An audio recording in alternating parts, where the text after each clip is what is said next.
Good morning and welcome to the weekly review live here on Sunday morning on Teachers Talk Radio. My name is Tom Hopkinsberg and I'll be guiding you through the next 30 minutes with Lucy and first-time reviewer Brent as well. A very good morning to everybody listening live on YouTube, on LinkedIn, and of course on our Twitter feed. And a very good morning to everybody listening back too. We've had quite a week. If you've had your half term this week, then I hope you've had a restful and productive half term. If you have been back at work like I have, then I hope it hasn't been too much of a shock to the system. Our news stories this week: students' mass protests in Cornwall, Essex, Lincolnshire, Yorkshire, and even further, rallying against strict new rules around toilets and around skirt length. What can schools do, and are students justified?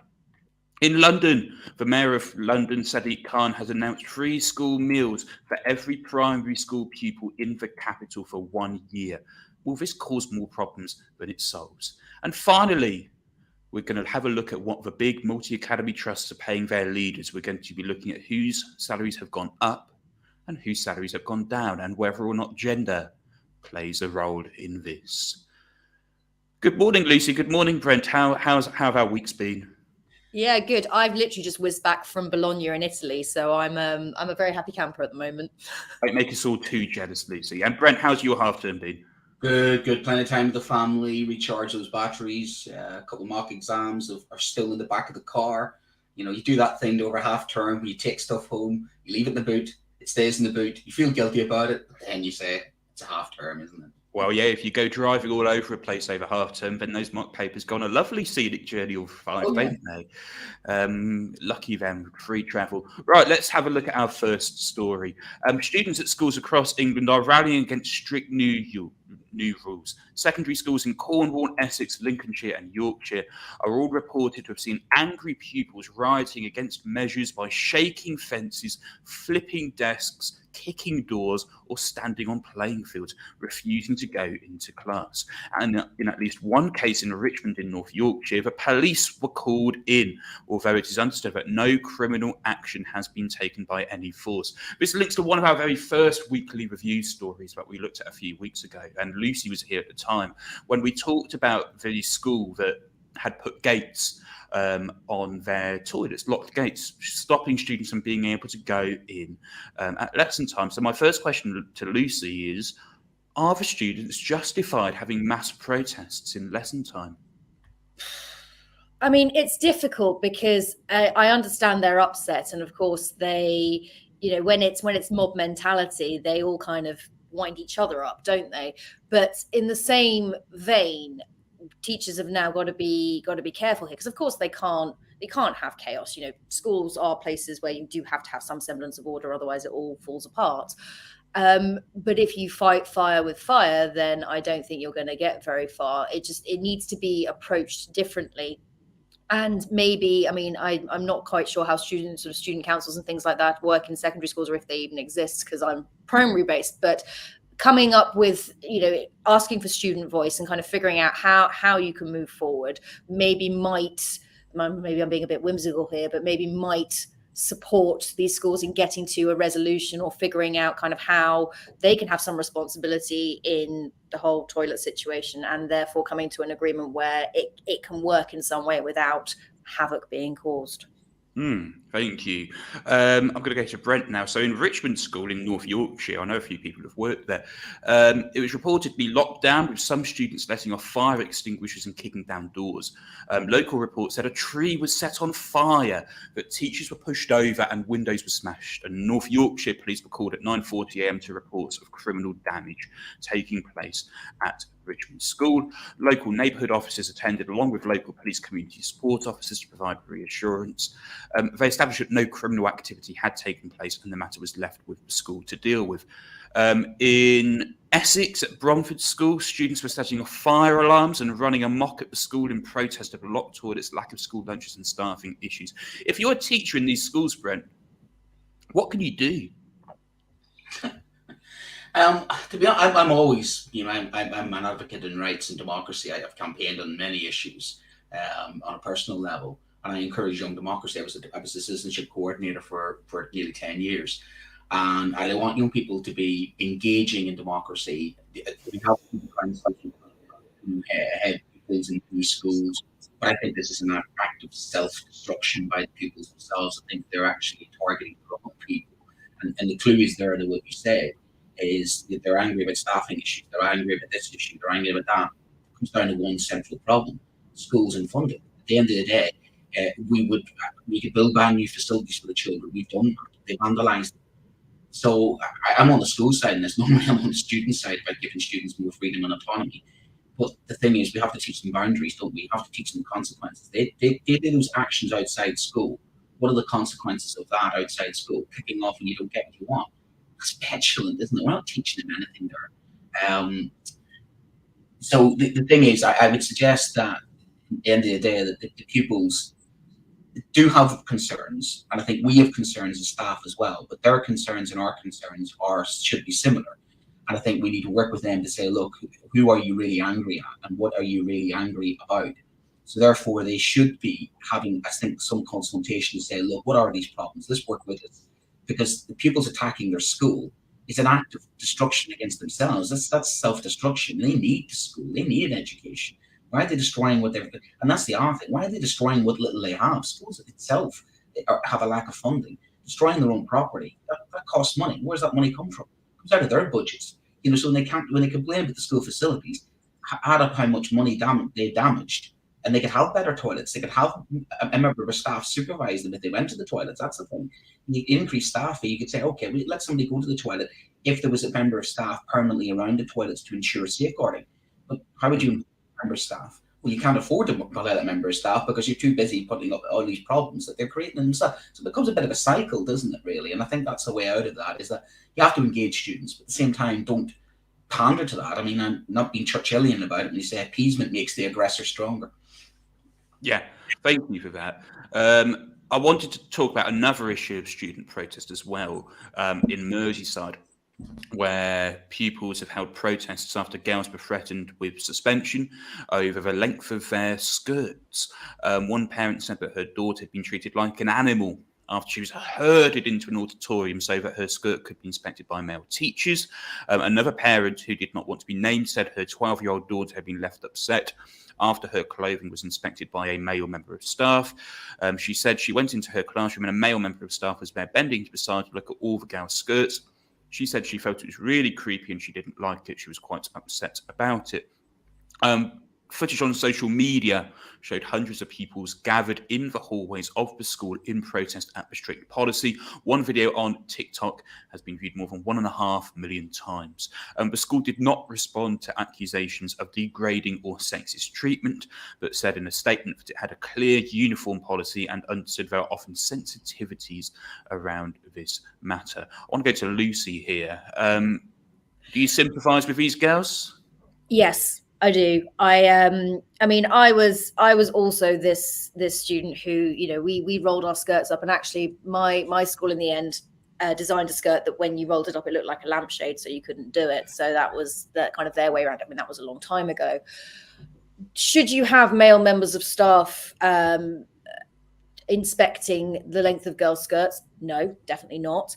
I mean, I think it's important to have uniform options for girls as well. Well, for anybody in school. So if they don't want to wear the skirts, then they can wear trousers or an alternative. I mean, I think that they mishandled this big time by it was a humiliation exercise.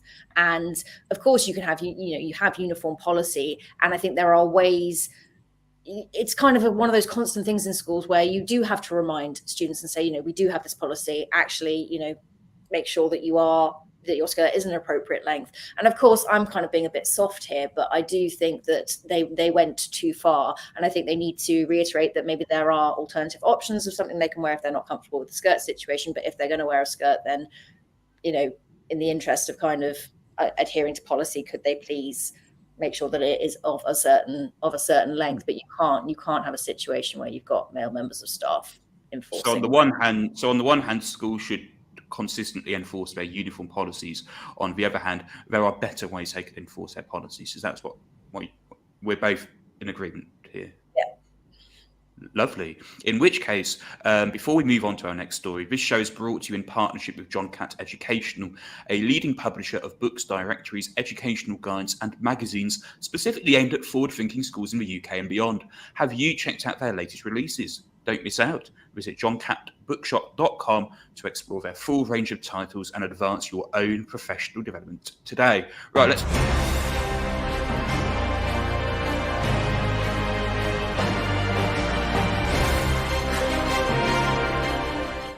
Thank you as ever to Tom Rogers behind the scenes this morning, doing all of the tech. Couldn't do it without you.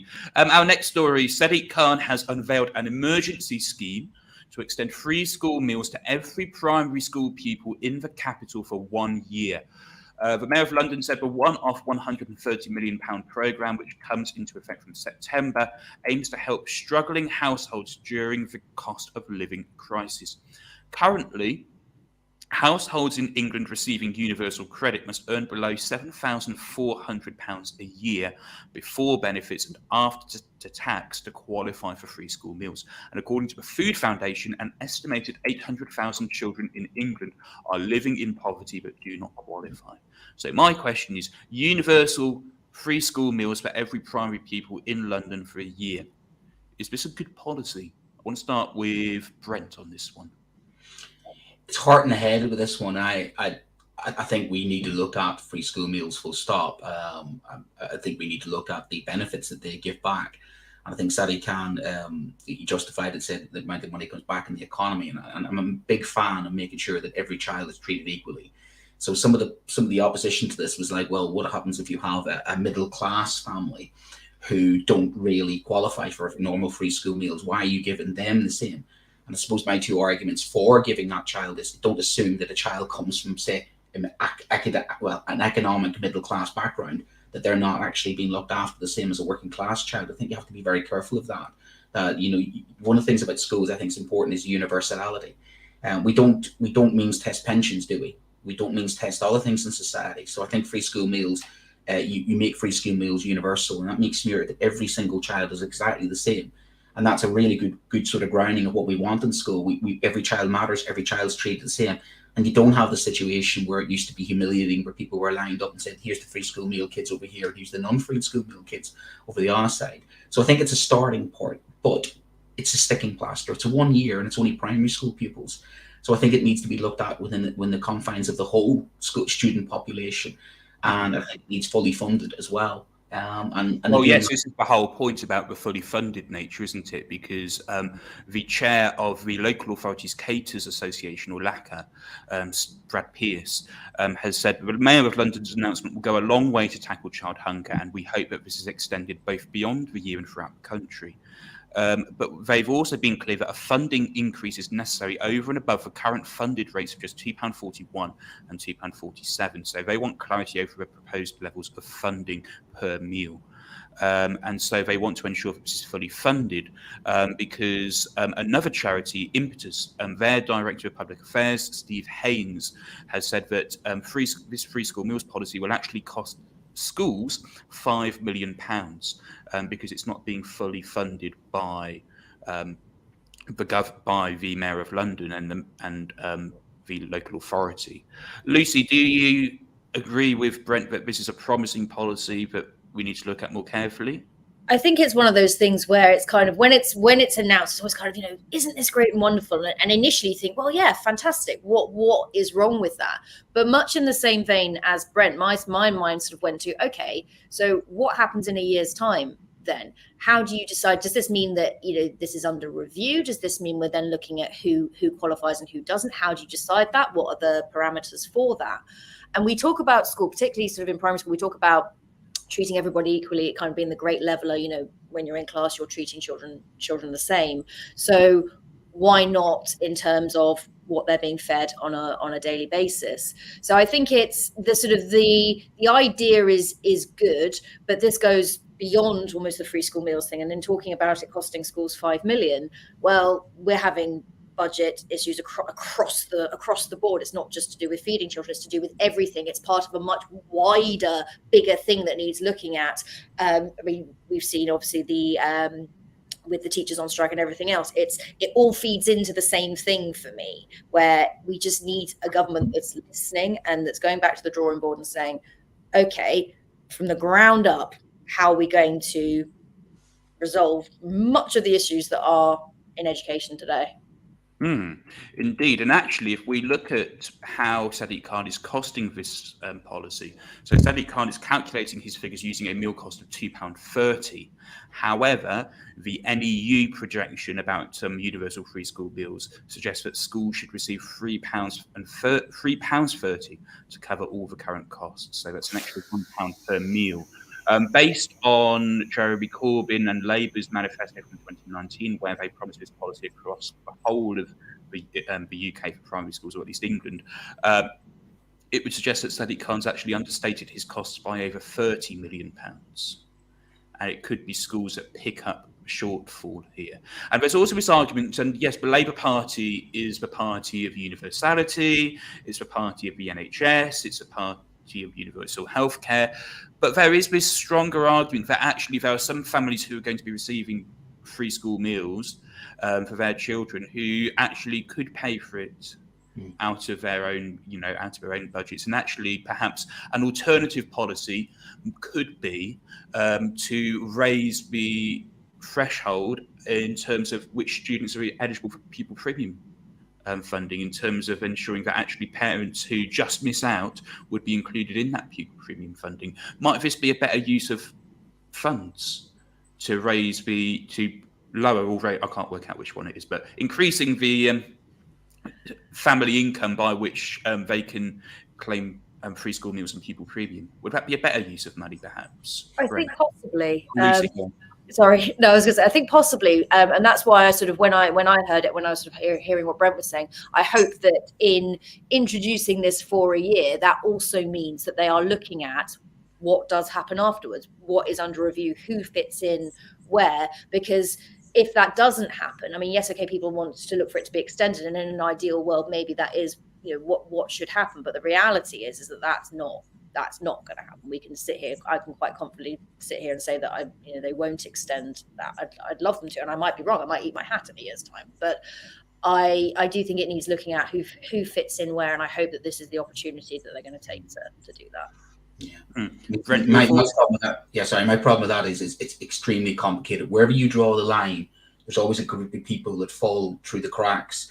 And with the way our society is, we have a lot of working poor at the moment who economically on paper may look as if they're doing okay, but actually they're not.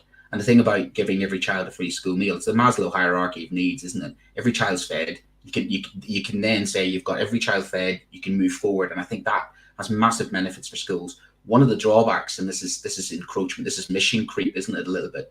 Because one of my things about schools is we're practically now surrogate parents, like a new emergency service. So there is that, again, where if we're not careful, well, there'll just be the assumption, as one of my colleagues said the other day about picking up a child in a taxi once, the parents assumed that was going to be something the school was going to do every time, but send a taxi out to take your child to school, because you'd set a precedent there. And that's dangerous when you start setting a precedent like that. There'll just be the assumption of, school feeds my child. And we have to be careful that people don't think that schools are an infinite budget, place where people can get what they want. And that's where it needs a proper thought through policy, where this is what school does. This is the obligations of what everybody else is. And I think this is a sticking plaster policy. The more, and Lucy's right, the more you look into it, the more you go, is this for glib headlines? Does this look good? Rather than actually, when you delve into the minutiae of the detail, it's actually not as good as we first thought. Thank you for that. Interestingly, of course, Keir Starmer, leader of the Labour Party, has said that he's non-committal on extending it across England, and he's going to take on a watching brief and see what happens in London before moving on. So let's move on to our final story of today.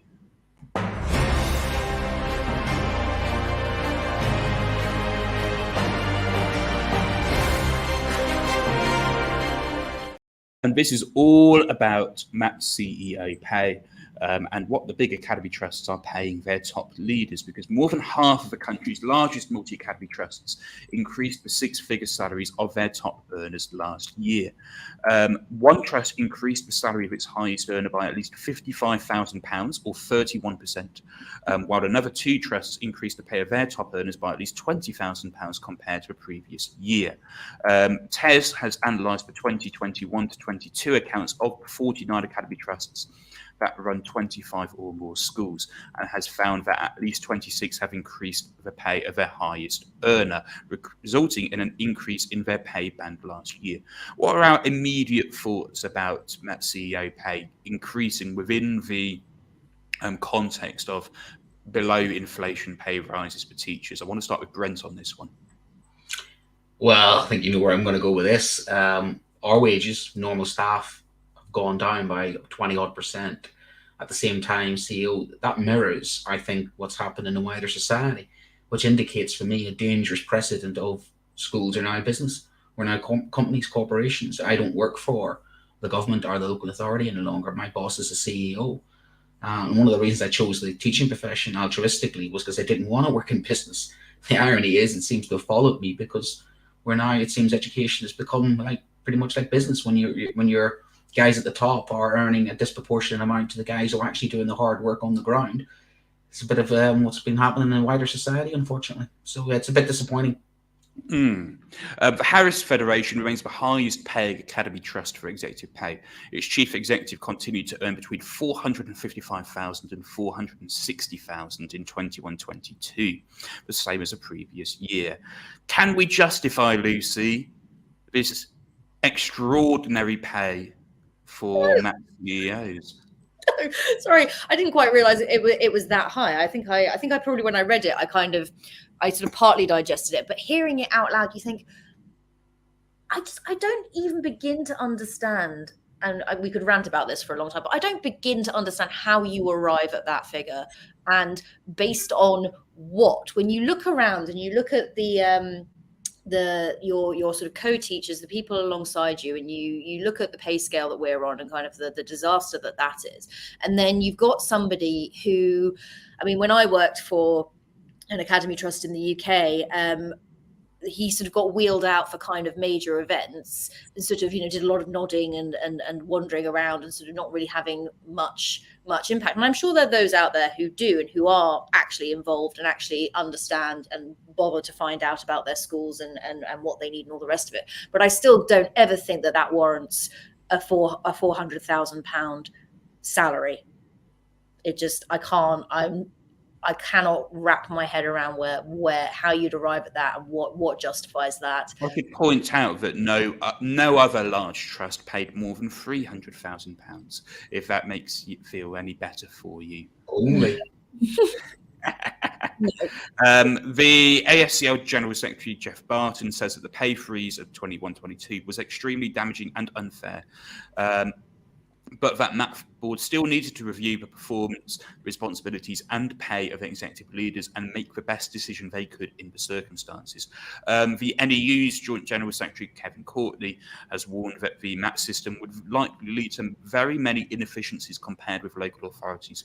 The number of high paid posts is just one of them. There was one other bit about this which I was fascinated about, which is that, yes, MAP CEO pay has fallen in some places, particularly where new CEOs have been introduced and have taken on jobs. So, for example, let's see what these two examples have in common. In the Academy's Enterprise Trust, Julian Drinkle was paid between £240,000 and £245,000. His successor, Rebecca Boomer-Clark, was paid between £200,000 and £210,000. In Reach 2, the chief executive, Sir Steve Lancashire, was paid between £220,000 and £230,000. His successor, Kathy Payne, was then paid between £70,000 and £80,000 for her role from April to August. So not a full year, I should point out, but it is a pay drop based on real terms. Is the gender pay gap in action? New women CEOs coming in who are receiving less salary than their previously male equivalents were on? Doesn't look good, does it? That does not look good. When you look at it like that, it doesn't look good. But teaching is one of the few professions I think that is still has probably a gender pay gap, but not as much as others. But then when you look at primary, Lucy would agree with the primary sector. Bloke in primary probably makes head teacher a lot faster than a woman in primary a lot. And I think senior management is still heavily loaded. It's more towards the male end. And if you look at the pay structure, that would mean that men are still out earning women, and yet they are in a minority as educators. I think it's 3 to 3/4, isn't it? The female, the whole profession is. So seeing more CEOs who are women when you look at the actual balance of. But going back to my previous point, when I worked in corporate 20 years ago, that was pretty much how corporate was 20 years ago. When I worked in it, there was a huge number of workers of a certain gender at the lower levels, and then the higher levels were dominated by the golf club boys. And Lucy, does the argument that these new CEOs haven't had as much experience, say they can command a lower salary, does that convince you?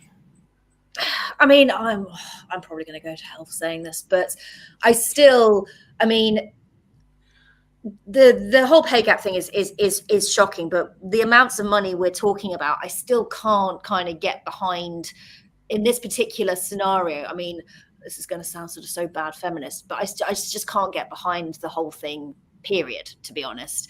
If you're still making a 6-figure salary, I'm not going to get out the tiny violin. I don't think there should be a difference, full stop, irrespective of where you are. And I agree with Brent in terms of, I think about my senior leadership team. It's the men, and they do all right out of it, and tend to, because certainly in primary, they are in the minority, and they are usually the charismatic kind of, everybody loves them, and so they tend to rise quicker. Meanwhile, we get the whole kind of the kind of, you're not right for this, or maybe if you kind of I've sort of seen situations where I think certain people have been, certain women I've worked with have been overlooked in favor of someone who, yes, is charismatic and is good on paper, but actually is not fit for the role necessarily. Interesting. Perhaps a MATSE national pay scale might make a difference, but we shall see. That is our final story of the show today. Go.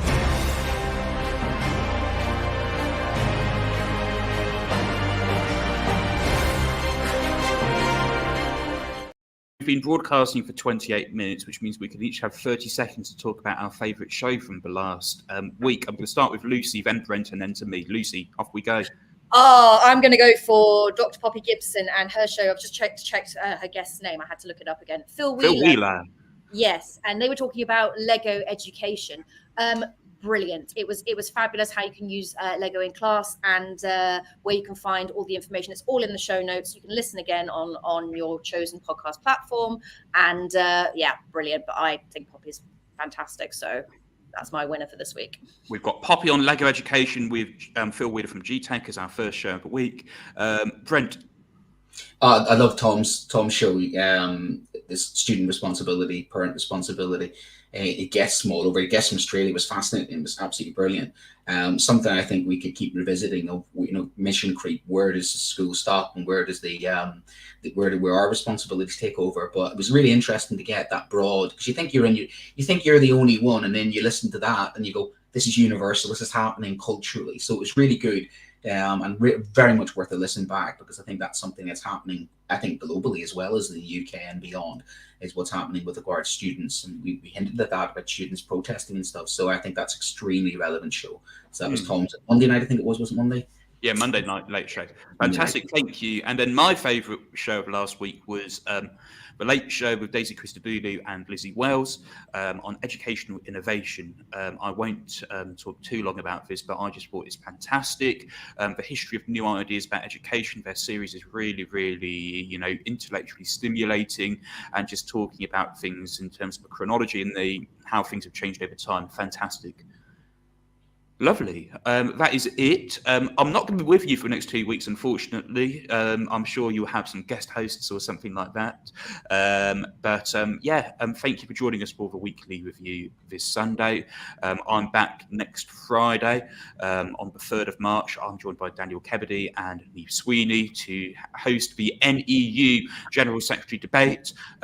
Keep getting your questions in. We've got some fantastic questions lined up, which I think they might be trembling. They might not be trembling. I think they're going to do very well, actually, at setting out their positions, but it's not going to be easy by any means. Brent's on at 1 p.m. this afternoon, am I right? Yes. Talk about cancel culture. Yeah, cancel culture in the classroom. So piggybacking on the back of the Ronan Dahl stole, it just doesn't seem to want to die. We're looking at the wider implications of obviously what we say in the classroom as well. And are we going to be cancelled by our pupils? Instances of teachers being told you can't say that, you can't say this. So, and obviously looking at curriculum. So yeah, cancel culture in the classroom, I think. And again, that's one of those slow burning stories that's going to keep coming up on time and again, isn't it? That'd be a great show. Really looking forward to that. Lucy, are you on or are Not you not on? today, but week after, I'm going to be revisiting my primary subjects. So I'm getting back on that. Not next week, week after. Lovely. Lucy's doing a fantastic series of primary subjects at the moment. She's done some fantastic ones going forward. That's it from me today, and that's it from Lucy and Brent. Thank you very much for joining us to review the week in education. See you next time for the next weekly review. Tune in and talk it out.